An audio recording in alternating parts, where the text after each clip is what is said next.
제골 차씨 종갓집. 눈 내리던 깊은 겨울밤이었습니다. 아궁이 앞에 한 젊은 며느리가 무릎을 꿇고 앉아 있었지요.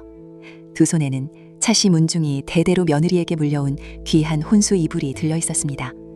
그리고 그 며느리는 그 귀한 가보를 활활 타는 아궁이 불 속으로 제 손으로 밀어 넣었습니다. 그 이불이 어떤 이불인데? 저 미친 것을 말려라. 시어머니가 맨발로 뛰쳐나와 아궁이로 손을 뻗었지만 이미 늦었지요. 문중의 정통을 상징하던 그 이불은 시커먼 잿더미로 주저앉고 있었습니다. 온 집안 사람이 몰려나와 손가락질했습니다. 조상 대대로 내려온 가보를 불살라? 이런 천하의 불효막심한 것을 봤나? 당장 저 계집을 내쫓아라.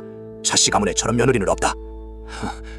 어머님, 그 이불만은 절대 펴지 마셔야 했습니다. 그것만은 덮으시면 안 되는 것이었습니다. 며느리는 매를 맞고 그 밤으로 한겨울 눈길에 맨몸으로 쫓겨났습니다. 은혜도 모르고 조상을 능멸한 미친 계집이라고 온 제골이 혀를 찼지요. 허나 여러분, 그로부터 사흘 뒤 그 매정하다던 며느리의 손을 온 마을 사람들이 붙잡고 울며 매달리게 됩니다. 그 손이 아니었다면 제골은 사람 하나 남지 않았을 것이라면서요. 가보를 불태운 불효 며느리가 어떻게 온 마을을 살린 은인이 되었을까요? 무엇이 그 젊은 며느리로 하여금 매를 맞을 것을 알면서도 그 불 속에 손을 넣게 했을까요? 그 이야기를 이제부터 들려드리겠습니다. 옛 이야기 들려드리는 제너미입니다. 이야기는 제골 아랫역 바다에 있다은 소금밭에서 시작됩니다. 그 소금밭집에 연희라는 처녀가 있었지요. 가진 것 없는 집안이었으나 연희는 어려서부터 남다른 재주가 하나 있었습니다.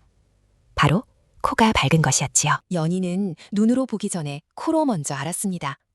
광에 들인 젓갈이 언제 상하기 시작하는지, 말리던 생선에 윷내가 도는지, 우물물에서 흙내가 나기 시작하는지. 남들은 멀쩡하다 하는 것에서 연희는 낯선 냄새 한 오라기를 먼저 맡아냈지요. 어머니, 이 젓갈 밑이 상하기 시작했어요. 우물은 멀쩡해 보여도 밑에서 윷내가 올라와요. 오늘 안에 걷어내지 않으면 한 독을 다 버리게 돼요. 글쎄, 만 아무 냄새도 안 나는데 넌 참 별나기도 하지. 허나 그날 저녁 항아리 밑을 뒤집어 보니 과연 젓갈 밑이 시커멓게 쉬어 있었습니다. 한두 번이 아니었지요. 병든 소가 마을에 돌 때도 연희는 소 곁에 가기도 전에 저 소 이상한 냄새가 나요 하고 물러섰고 며칠 뒤 그 소는 자리에 눕고 말았습니다. 그리고 연희가 17 되던 해 제골 일대에 몹쓸 돌림병이 한 차례 돌았습니다. 소금밭 아랫마을에서만도 연화문이 자리에 누웠지요. 연희는 그때 앓는 이들의 방 앞을 지나며 처음으로 그 냄새를 맡았습니다. 상한 것도 아니고 썩은 것도 아닌 축축하고 미끈하게 살갗에 들러붙는 낯설고 무거운 냄새. 이건 무슨 냄새일까? 젓갈이 쉰 냄새도 생선이 상한 냄새도 아니야. 사람한테서 나는데 사람 냄새가 아닌 것 같아. 마치 살아있는 사람 몸에서 죽음이 먼저 배어나오는 것 같은. 그 병은 그해 겨울 눈과 함께 잦아들었습니다.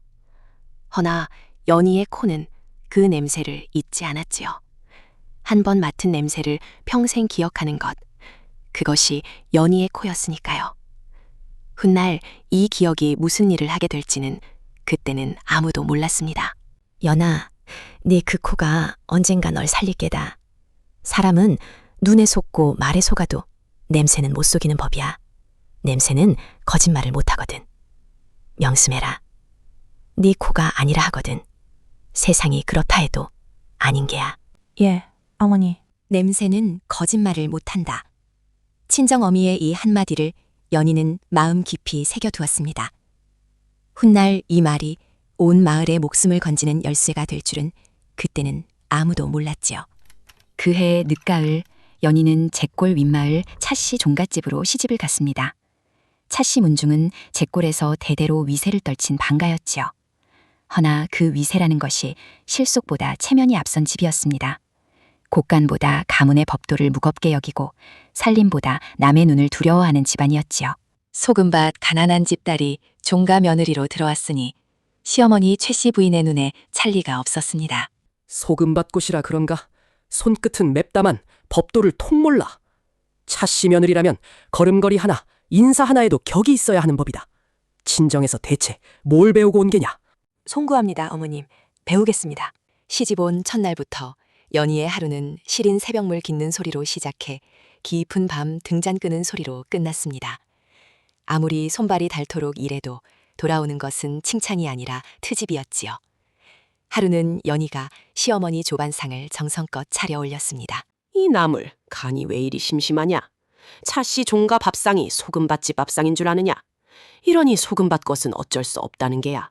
간을 심심하게 한 건 어머님 속이 요즘 좋지 않으신 걸 알아서였는데 짜게 드시면 밤새 물을 켜시는 걸 나는 냄새로도 아는데 허나 말한들 또 유난이라 하시겠지. 연희는 그저 고개를 숙일 뿐 제가 왜 그리 했는지 구구절절 변명하는 법이 없었습니다. 그 속을 아는 이는 오직 남편 정우뿐이었지요. 그날 밤 정우는 아내의 손을 가만히 잡았습니다. 연희, 어머님 성정이 원래 저러시네. 자네가 좀 참게. 나는 자네가 얼마나 애쓰는지 다 아네. 서방님이 알아주시면 그거면 됐어요. 저는 칭찬받자고 하는 일이 아니니까요. 허나 연희는 몰랐습니다. 자네가 참게 하며 아내의 손만 잡아주던 그 정 많고 여린 남편이 정작 아내가 온 집안 앞에서 매를 맞고 쫓겨나던 그 밤에는 끝내 고개 한번 들지 못하리라는 것을요. 그래도 연희는 서러움을 삼키며 묵묵히 일했습니다.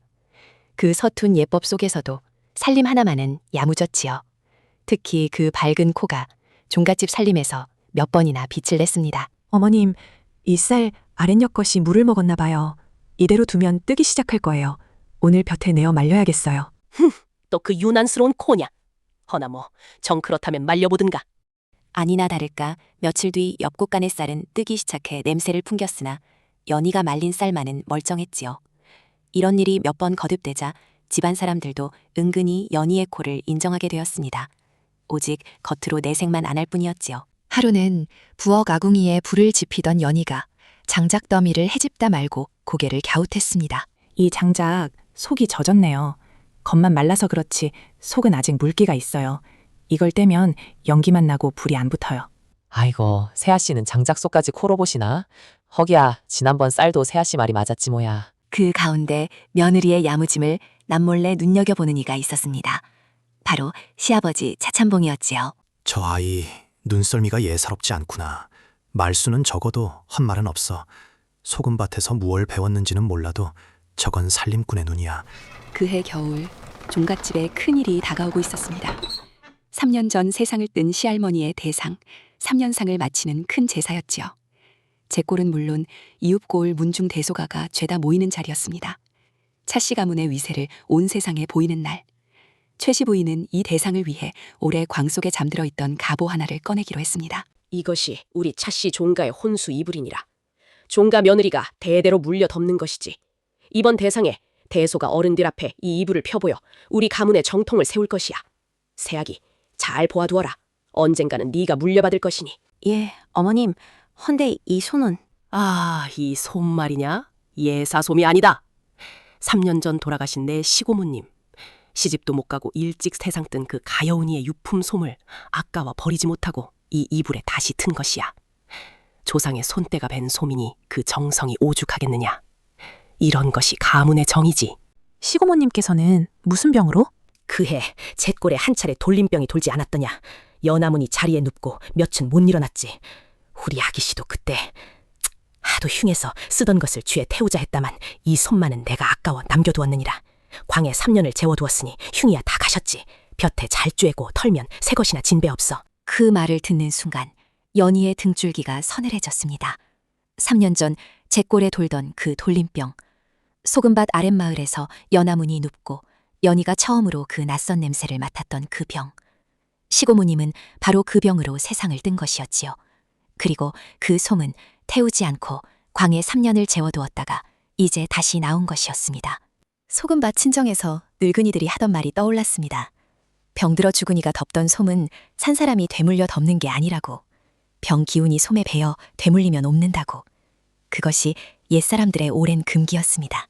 어머님, 병으로 돌아가신 분의 솜을 다시 트는 것은 예로부터 꺼리는 일이 아닌지요. 하물며 그 몹쓸 돌림병이라면 혹여. 뭐라? 지금 그 귀한 조상의 유품을 흉하다 하는 게냐? 3년이나 지난 일을 들추어? 소금밭 것이라 별 상스러운 소리를 다 하는구나. 그런 미신 같은 소리 이 종갓집에서 2번 다시 입에 담지 마라. 연희는 입을 다물었습니다. 허나 그 서늘한 느낌은 좀처럼 가시지 않았지요. 이불은 다시 곱게 개켜져 대상을 며칠 앞두고 손질을 기다렸습니다.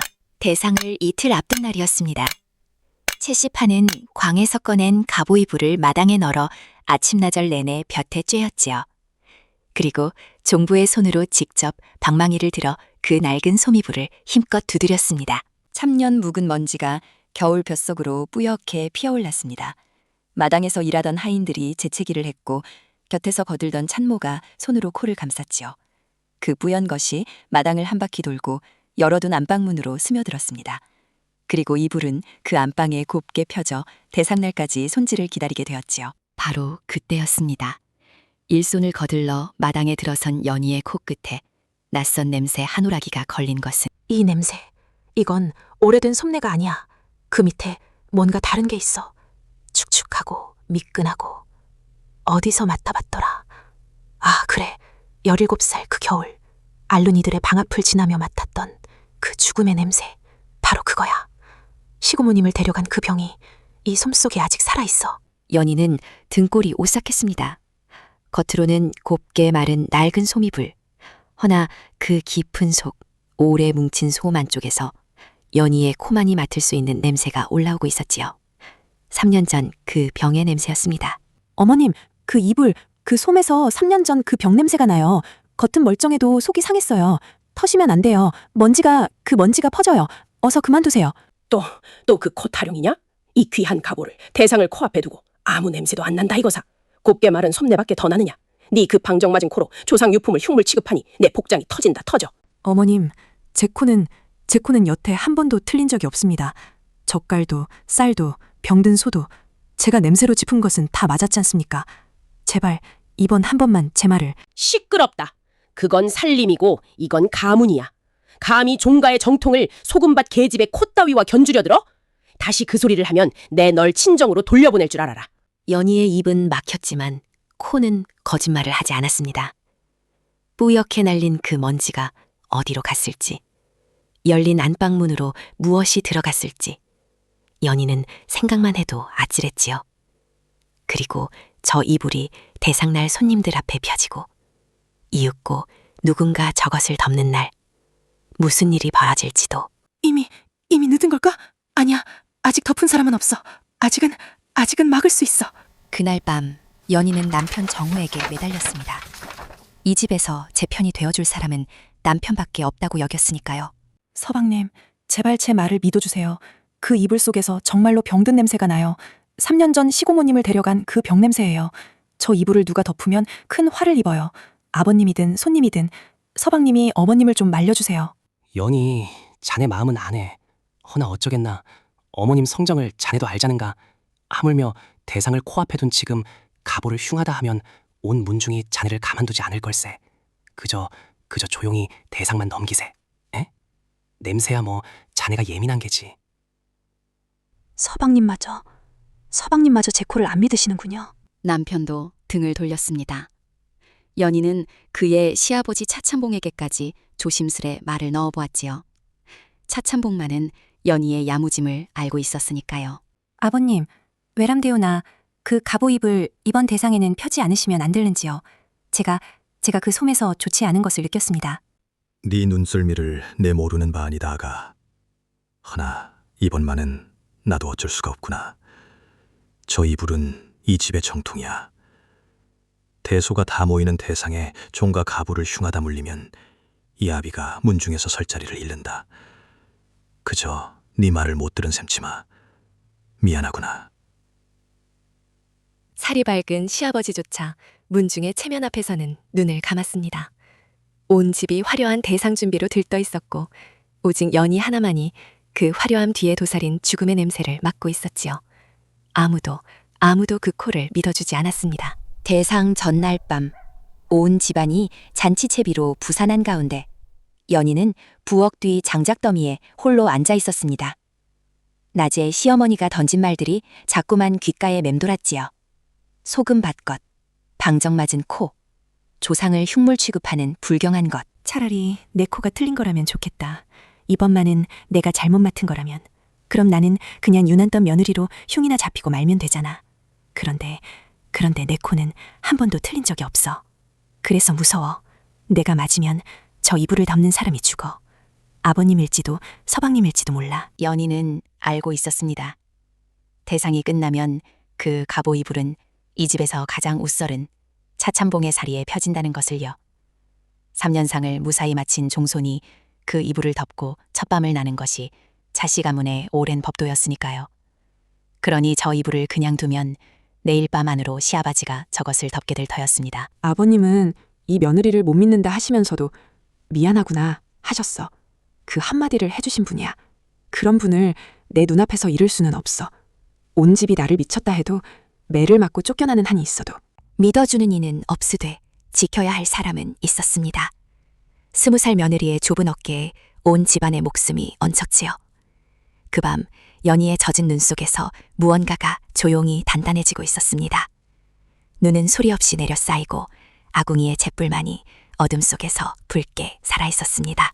온 집이 잠든 삼경, 연희는 소리 없이 몸을 일으켰습니다. 소금밭달의 야무진 손발은 어둠 속에서도 흐트러짐이 없었지요. 연희는 안방으로 숨어들어 곱게 개켜둔 그 갑오 이불을 두 팔로 안았습니다. 미안합니다, 시고모님. 당신의 솜을 태우는 이 며느리를 용서하세요. 허나 이건 당신의 솜이 산 사람을 데려가지 않게 하려는 거예요. 이대로 두면 당신을 데려간 그 병이 이 집을 또 데려가요. 그러니 이제 그만 편히 쉬세요. 연희는 이불을 안고 아궁이 앞으로 갔습니다. 활활 타는 장작불 앞에서 잠시 손이 떨렸지요. 이것을 태우는 순간 자신에게 쏟아질 매질과 손가락질과 축출이 눈에 훤히 보였으니까요. 그리고 또 하나, 연희의 가슴을 짓누르는 것이 있었습니다. 어쩌면 나는 이미 늦었는지도 몰라. 낮에 어머님이 그걸 마당에서 털으셨으니까. 그 먼지가 어디로 갔는지, 누가 그걸 들이마셨는지 나는 몰라. 그래도 이걸 태우면 적어도 아버님은 이걸 덮지 않으셔. 적어도 내일 이후로는 아무도 이걸 물려받지 않아. 여기서 끊어야 해. 여기서 끊지 않으면 이 솜은 대대로 사람을 데려갈 테니까. 매를 맞는 게 무서워서 사람 목숨을 모른 척할 수는 없어. 냄새는 거짓말을 못하니까. 연희는 그 귀한 갑오를 활활 타는 아궁이 속으로 힘껏 밀어 넣었습니다. 마른 솜은 순식간에 불길에 휩싸였지요. 그리고 그 순간 타오르는 솜에서 그 죽음의 냄새가 매캐하게 피어올랐습니다. 연희만이 알아채던 그 냄새가 이제 온 부엌에 진동했지요. 겉으로는 곱던 솜 속에 무엇이 도사리고 있었는지를 불길이 증명하고 있었습니다. 저 미친 것이 가보를 여봐라. 잠에서 깬 시어머니가 맨발로 뛰쳐나왔습니다. 허나 이미 문중의 정통을 상징하던 그 이불은 시커먼 잿더미로 주저앉고 있었지요. 온 집안이 잠에서 깨어 몰려나왔습니다. 대상 전야의 종갓집이 삽시간에 뒤집혔습니다. 소식은 그 밤으로 대소가에 퍼졌습니다. 대상을 치르러 미리 와 있던 문중 어른들이 횃불을 들고 마당에 모였지요. 잿더미가 된 가보 앞에서 문중 어른의 노성이 터졌습니다. 조상 대대로 내려온 종가의 가보를 한밤중에 불살라? 이런 천하의 불효막심한 것을 봤나? 이건 조상을 능멸하고 가문을 짓밟은 대죄다. 저런 것을 며느리라 두었다간 차씨 문중이 웃음거리가 된다. 당장 내쫓아라. 어른, 그 이불은 병든 솜으로 만든 것입니다. 3년 전 그 돌림병으로 돌아가신 시고모님의 솜을 되튼 것이라 병기운이 배어 있었습니다. 그것을 덮으면 온 집안이 화를 입습니다. 저는 사람을 살리려 한 것입니다. 부디 제 말을... 닥쳐라. 이제는 조상 유품에 병이 들었다는 해괴한 소리로 죄를 덮으려 드는구나. 3년이나 광에 있던 솜에 무슨 병이 붙어있단 말이냐. 소금밭 계집의 코가 어쩌고 하는 그 미신으로 온 문중을 능멸할 셈이냐. 여봐라, 저 요망한 것을 당장 이 집에서 끌어내라. 연희는 변변한 짐 하나 챙기지 못한 채 매를 맞고 한겨울 눈길로 내쫓겼습니다. 남편 정우는 창하 아내를 붙잡지 못하고 고개를 떨구었고 시아버지 차참봉은 무거운 얼굴로 눈을 감을 뿐이었지요. 대문이 쿵 닫혔습니다. 20살 며느리는 눈 내리는 캄캄한 산길에 홀로 남겨졌습니다. 그래도 아버님은 저걸 못 덮으셔. 이제 저 집에 저 솜은 없으니까. 내가 미친 것이 되어도 그거면 됐어. 은혜도 모르고 조상을 능멸한 미친 계집. 온 제꼴이 그렇게 손가락질했습니다. 그 매서운 밤 며느리를 편들어준 이는 아무도 없었지요. 세상 모두에게 버림받은 그 밤. 허나 여러분, 기억하십시오. 진실은 아직 저 잿더미 속에서 불씨처럼 살아 있었습니다. 얼어 죽을 듯한 눈길을 얼마나 헤맸을까요? 연희는 마을 어귀, 다 쓰러져가는 오두막 하나에서 새어나오는 불빛을 보았습니다. 소금과 자파를 지고 고울을 떠도는 늙은 소금장수 노파의 거처였지요.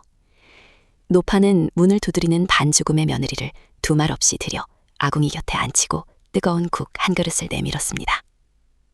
아이고, 염동설 안에 사람이 얼겠네. 자, 우선 이거 먹고 녹아. 사연이야 나중에 듣고. 젊은 세댁이 무슨 일로 이 밤에 맨몸으로 쫓겨났뇨. 고맙습니다, 할머니. 이 은혜는 잊지 않겠습니다. 국 한 그릇에 몸을 녹인 연희는 노파에게 그간의 일을 털어놓았습니다. 병든 솜, 아무도 믿지 않던 냄새, 불태운 갑오, 그리고 축출까지. 잠자코 듣던 노파의 얼굴이 문득 굳어졌지요. 세대, 3년 전 그 병이라 했나? 제 꼴에 돌던 그 병. 예, 제가 17에 맡았던 그 냄새였습니다. 틀림없어요. 그 병이 돌아왔어. 지금 산 너머 옆 고을에 바로 그 병이 다시 돌고 있네. 처음엔 한둘이 알아눕더니 요 며칠 새 집집이 번지고 있다더군. 내 두 눈으로 보고 왔어. 다시 돌아왔다고요? 3년 만이지. 그 병은 그렇게 와. 한 번 왔다 가면 몇 해 잠잠하다가 어느 겨울 문득 다시 오지. 세댁, 우리 늙은이들이 왜 병들어 죽은 이의 것을 죄에 태우라 했겠나. 그 병 기운이 헌 것에부터 몇 해고 잠들어 있다가 볕을 보고 먼지가 일면 다시 깨어난다고들 했어.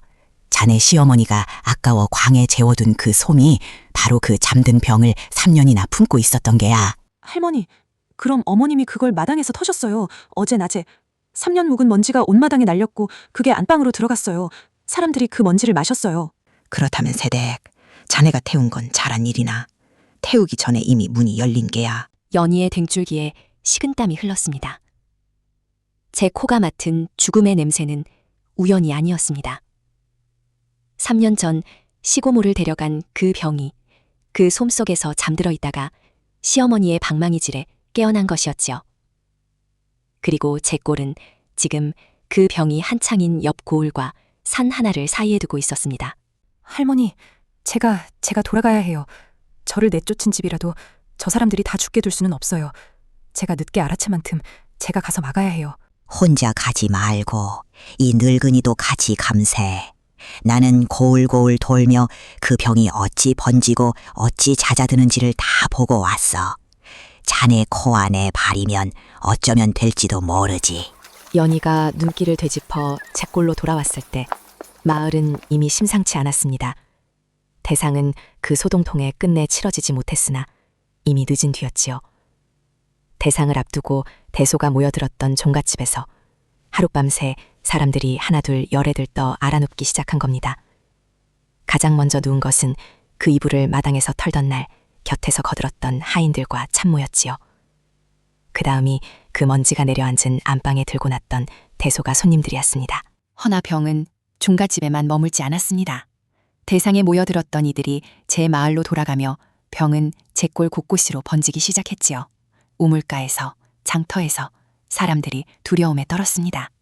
무엇이 병을 옮기는지, 어디를 피해야 하는지 아무도 알지 못했으니까요. 이게 대체 무슨 변고냐? 멀쩡하던 사람들이 왜 갑자기 대상을 잘못 치른 탓인가? 조상이 노하신 게야. 굿을 해야 하나? 부적을 붙여야 하나? 아니야, 굿이 아니야. 가만, 누가 먼저 누웠지? 찬모가, 그리고 마당에서 이불을 달던 아이들이, 그 다음이 안방에 든 손님들이고, 설마. 그 순간 차찬봉의 등골에 소름이 돋았습니다. 며느리가 마당으로 뛰어들며 외치던 말이 벼락처럼 되살아났지요. 터시면 안 돼요. 먼지가 퍼져요. 미신이라 물리쳤던 그 말, 요망하다 내쫓았던 그 코. 그것이 어쩌면 옳았던 것이라면. 연희가 그 아이가 맞았다면 그럼 우리가 사람 살리려는 아이를 매질에 내쫓은 게 아니냐. 그 아이는 마당에서 그걸 그만두라 울부짖었어. 우리가 귀를 막았지. 이 어리석은 것이. 그리고 차찬봉은 또 하나를 깨달았습니다. 대상이 무사히 치러졌더라면 법도대로 3년상을 마친 종손으로서 그 갑오 이불을 덮고 첫밤을 나야 할 사람은 바로 자기 자신이었다는 것을. 이불이 잿더미가 되지 않았더라면 지금 이 자리에 서 있지도 못했으리라는 것을. 바로 그때였습니다. 마을 어귀에 사흘 전 쫓겨났던 그 며느리가 다시 나타났지요. 얼어터진 손, 해진 옷, 곁에는 소금 보찜을 진 늙은 노파가 서 있었습니다. 허나 그 며느리의 눈만은 새벽별처럼 또렷했지요. 사람들은 손가락질부터 했습니다. 저 미친 계집이 무슨 낯짝으로 다시 왔대? 가보를 태우고 쫓겨난 것이 이제 마을에 병까지 옮기러 왔나? 저것부터 내쫓아라! 여러분, 이 병은 굿으로도 부적으로도 막지 못합니다. 3년 전 이 잿골에 돌았던 바로 그 병이 산 너머에서 다시 넘어온 것입니다. 지금 옆 고을은 집집이 알아눕고 있어요. 3년 전 그 병이라고? 그때 우리 아버지도 저것이 무엇을 안다고? 저는 17에 그 병 냄새를 맡았고 지난 사흘 전 그 이불 속에서 똑같은 냄새를 맡았습니다. 제가 그것을 태운 건 조상을 능멸하려던 게 아니라 그 병을 끊으려던 것이었습니다. 허나 제가 늦었습니다. 제가 태우기 전에 이미 그 먼지가 날렸으니까요. 그래서 제가 돌아온 겁니다. 사람들이 웅성거렸습니다. 그때 곁에 섰던 소금장수 노파가 앞으로 나섰지요. 여보게들, 나는 이 고을 저 고을 30년을 돌아다닌 늙은이 일세. 내 두 눈으로 옆 고을을 보고 왔어. 거기서 사람이 어찌 죽어나가는지 어느 집이 살아남았는지 다 보고 왔단 말이야. 이 새댁 말이 맞아. 지금 구술하고 앉았을 때가 아닐세. 막을 방법이 있습니다. 병 기운이 밴 것을 가려내 태우고 앓는 이를 따로 떼어 눕히고 드나든 이는 손을 씻으면 더는 번지지 않습니다. 저는 그것을 냄새로 가려낼 수 있습니다. 제 코를 한 번만 믿어주십시오. 말이야 누군들 못하나. 내 그 코가 맞는지 우리가 어찌 믿어. 괜히 멀쩡한 남의 세간을 태우라 했다가 그 책임은 누가 지고. 그때 무리 가운데서 한 노인이 지팡이를 짚고 앞으로 나섰습니다. 3년 전 그 돌림병에 아내를 먼저 보낸 얕지요. 세대, 정 그리 자신 있거든 여기서 보여주게. 우리 집 우물하고 저 앞집 우물 둘 중에 어느 것이 상했는지 자네 코로 맞춰보게. 내 눈으로 보기 전엔 나는 아무것도 못 믿네. 연희는 두 말 없이 두 우물로 다가갔습니다. 먼저 앞집 우물물을 두레박으로 길어 손끝에 찍어 맞고 이어 박노인네 우물로 옮겨 같은 냄새를 맡았지요. 온 마을 사람의 눈이 그 며느리의 코끝에 쏠렸습니다. 앞집 우물은 아직 성합니다. 허나 이댁 우물은 벌써 흙내 아래로 그 병든 냄새가 올라오고 있어요. 어르신, 이 물은 오늘부터 깃지 마십시오. 사나흘 안에 이 물을 드신 분이 반드시 자리에 누우실 겁니다. 반신반의하던 사람들이었습니다. 허나 바로 그날 저녁 박노인네와 한 우물을 나눠 쓰던 이웃이 열에 들떠 쓰러졌지요. 연희가 깃지 말라던 바로 그 우물물을 아침에 떠마신 이였습니다. 그제야 온 마을이 얼어붙었습니다. 그 며느리의 코가 정말로 사람의 눈보다 먼저 죽음을 보고 있었던 겁니다. 새댁 말이 맞았어. 그럼 우리 집도 좀 봐주게. 미안하네 새댁. 우리가 자네를 몰라봤어. 그제야 사람들은 지푸라기가 아니라 밧줄을 잡듯 그 며느리에게 매달렸습니다. 연희는 곧장 병이 번진 집들을 돌기 시작했지요. 그 밝은 코로 어느 집, 어느 물건에 죽음의 냄새가 배었는지를 짚어나갔습니다. 이 집은 이 헌옷까지예요. 여기서 병든 냄새가 나요. 이건 태우세요. 그리고 이 우물, 물에서 흙내가 도는 게 벌써 상하기 시작했어요. 당분간 이 물은 깃지 말고 저 위쪽 샘물을 쓰세요. 앓는 분은 이 방에 따로 모시고 드나든 사람은 손을 소금물에 씻으세요. 연희가 짚어태운 집은 더 이상 병이 번지지 않았습니다. 연희가 가려낸 대로 물을 갈고 앓는 이를 떼어놓자 무섭게 번지던 병이 거짓말처럼 잦아들기 시작했지요. 그 집들 가운데엔 사흘 전 대문 앞에서 연희에게 가장 모진 말을 퍼붓던 안악의 집도 있었습니다. 어린 자식이 불덩이처럼 알아눕자 그 안악은 체면이고 뭐고 다 버리고 연희의 치맛자락을 붙들었지요. 새댁, 아니 은희님, 우리 아이 좀 살려줘. 사흘 전 내가 자네한테 못할 소리를 했네. 침까지 뱉었어. 그래도 이 어린 것은 아무 죄가 없지 않은가. 제발. 울지 마세요. 아직 늦지 않았어요. 이 아이가 덮은 이불, 이건 태워야 해요. 그리고 이 방 말고 벼뜨는 건넌방으로 옮기고 물을 자주 갈아먹이세요. 사흘 전 일은 저는 벌써 잊었습니다. 지금은 이 아이부터 살려요, 우리. 며칠 밤을 지새워 병구안한 끝에 그 아이는 자리를 털고 일어났습니다.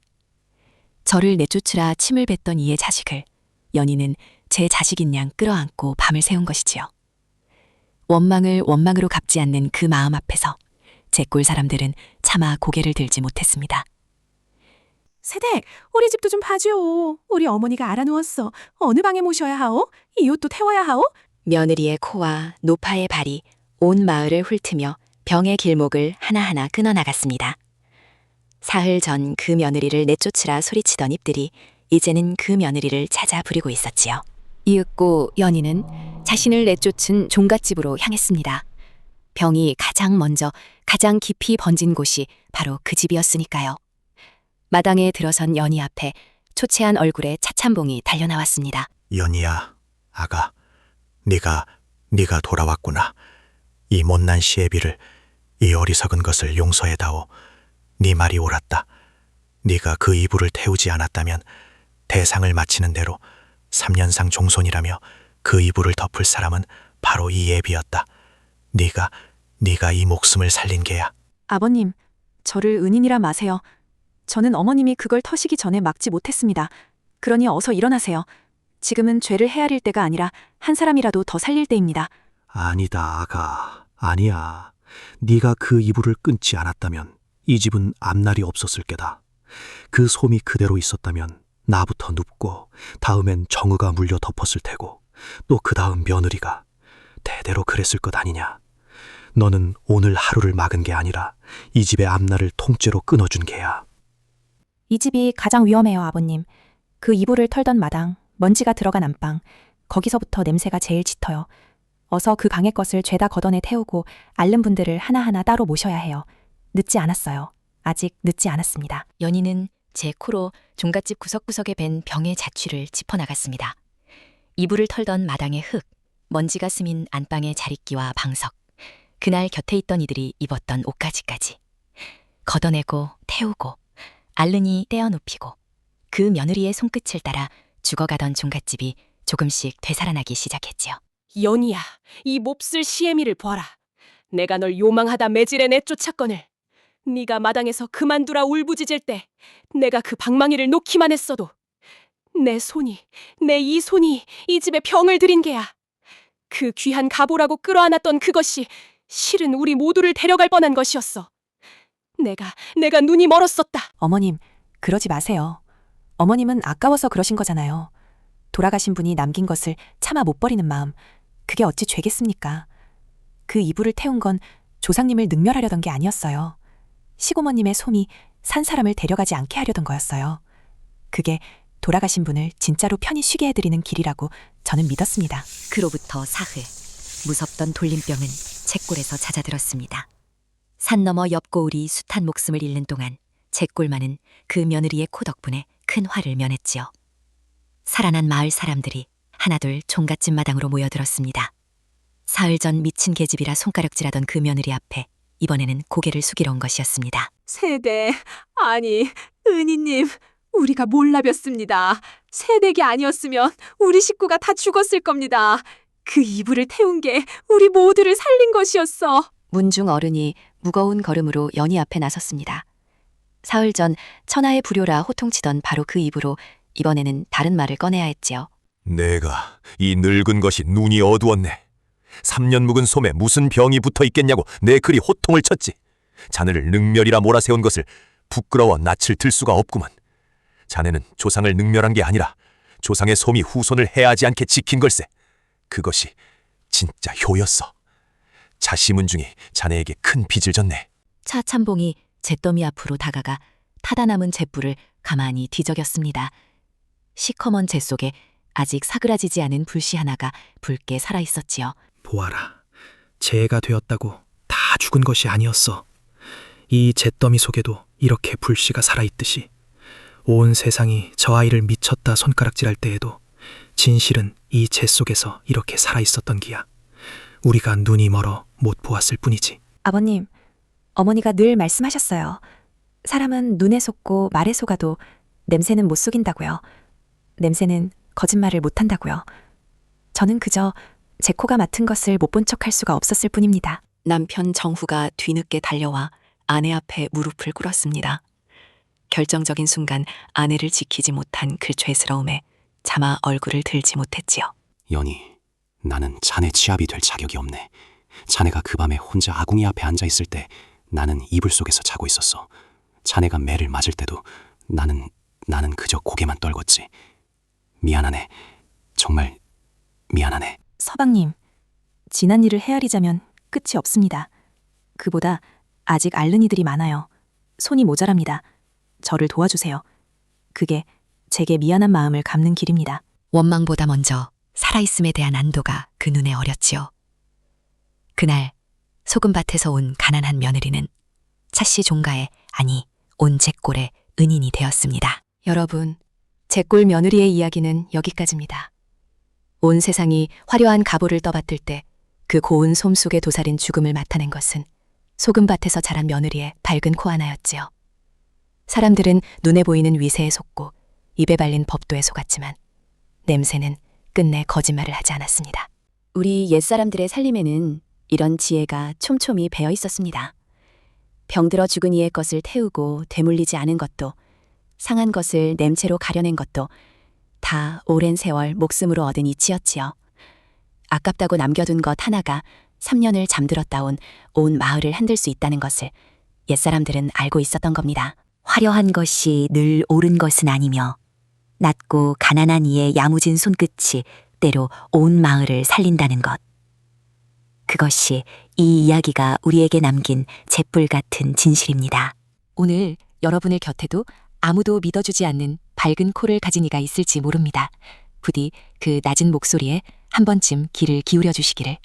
제가 되었다고 다 꺼진 것은 아니니까요. 지금까지 옛이야기 들려드리는 제넘이었습니다. 편안한 밤 되십시오.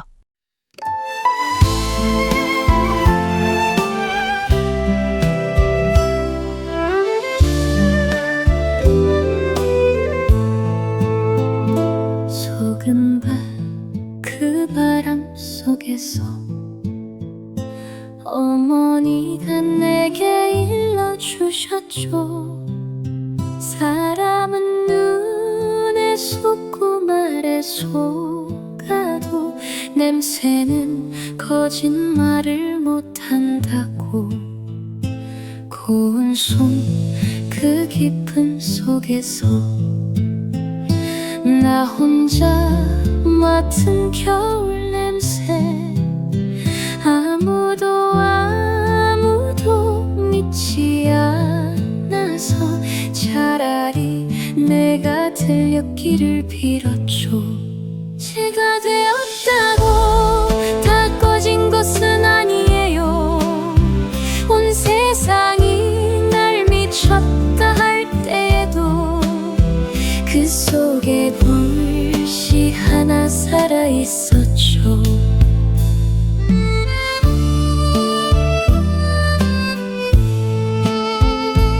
한겨울 길에 맨몸으로 쫓겨나던 그 밤에도 내가 태운 건 가보가 아니라 당신들 덮을 죽음이었어요. 제가 되었다고 다 죽은 것은 아니에요.